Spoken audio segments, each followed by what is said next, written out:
Sociology, gender, internal factors.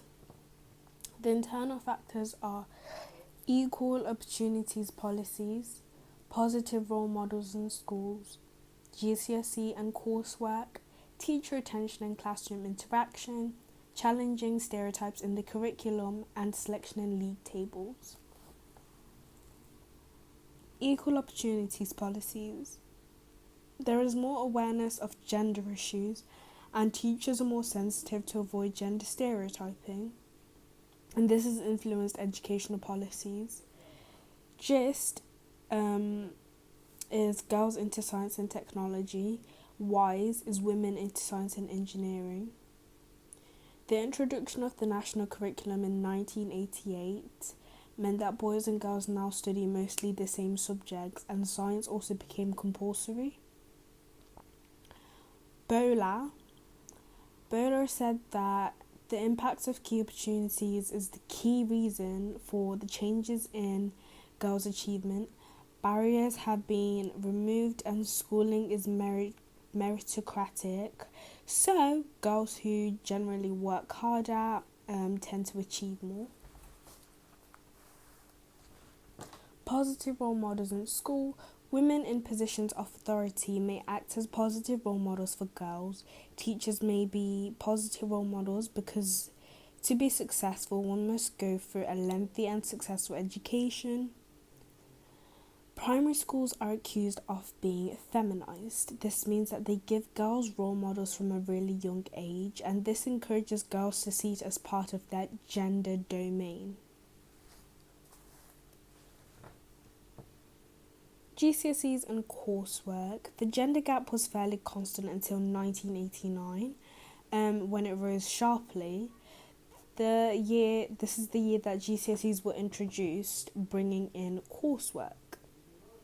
Mitsos and Brown, they say that girls are more likely to do better at coursework because they are more conscientious and organised.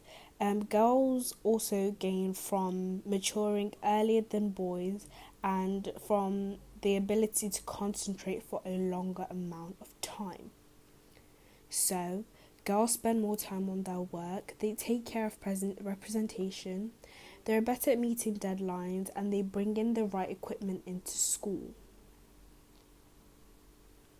The characteristics and skills. These characteristics and skills are born out of gender socialization. In the families, girls are encouraged to be tidy and organised and patient.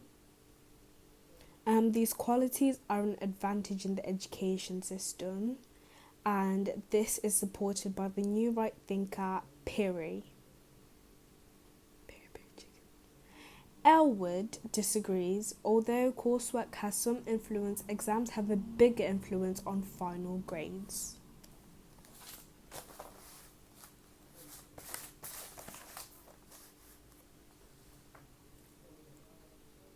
Teacher attention and classroom interaction.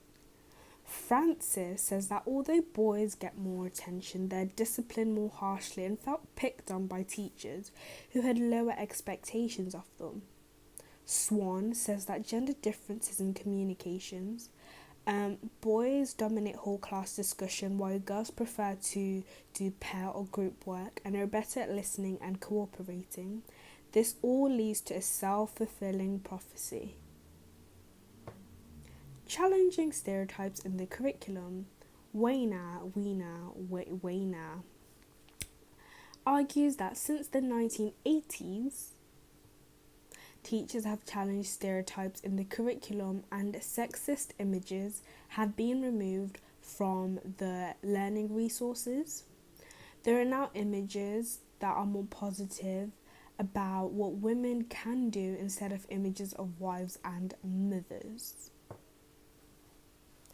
Selection and league tables. The abolition of the 11+ exam, which imposed a higher pass mark for girls to get into grammar schools. Marketisation policies have created a more competitive climate where schools see girls as more desirable recruits because they achieve higher exam results. Slee. Slee says that boys are less attractive to schools as they are more likely to misbehave and get excluded. And those are the internal factors of education in gender achievement.